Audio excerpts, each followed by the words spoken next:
I've been called an adrenaline junkie or daredevil many times over the years, and I absolutely despise that definition. It shows complete lack of knowledge. These are people that have never taken a risk in their life. But if you take a risk just for the risk, in my opinion, that's super idiotic and short-sighted. It's not gonna end well. Nice and smooth. 3, 2, 1, see ya!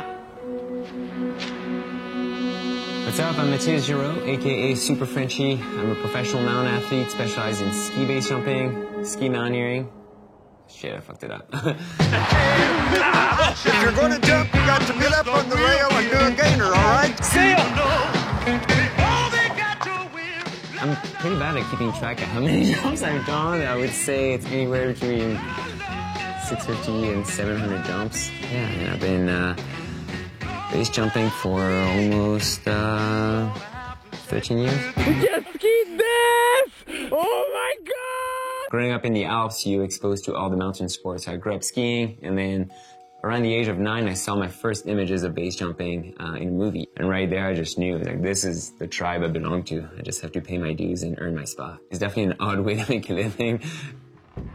You know, various sources of income from, you know, sponsors to stunt gigs to whatever. But in the end, it's more than just, you know, earning a living. It's a vocation. You dedicate your life to your craft, to your passion, and you do whatever it takes to shape your whole life around this. Before the jump, you're gonna establish the conditions and assess the geographical area as well through digital tools, right? So you're gonna look at satellite images, wind patterns, atmospheric pressure, things like that. It looks like we have a window pretty much sunrise to 10 o'clock, but after that the wind drastically increases.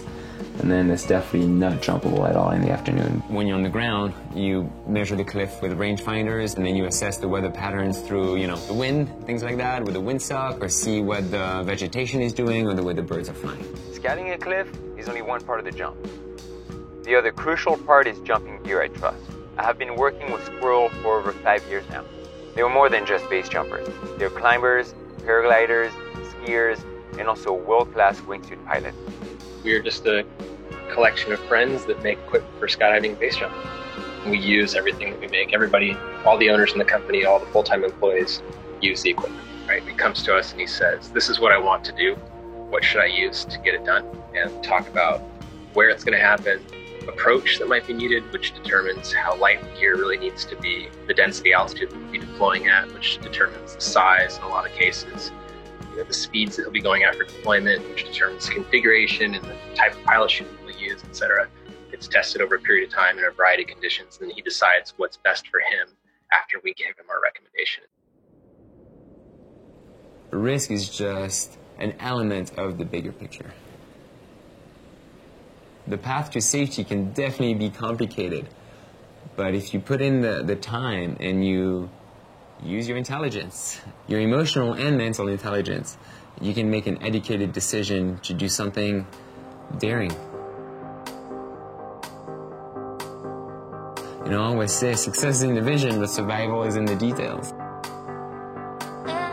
So you gotta check off all the boxes and make sure the math adds up. If it doesn't, just take a bow and walk away. Come back another day. There's nothing wrong with that.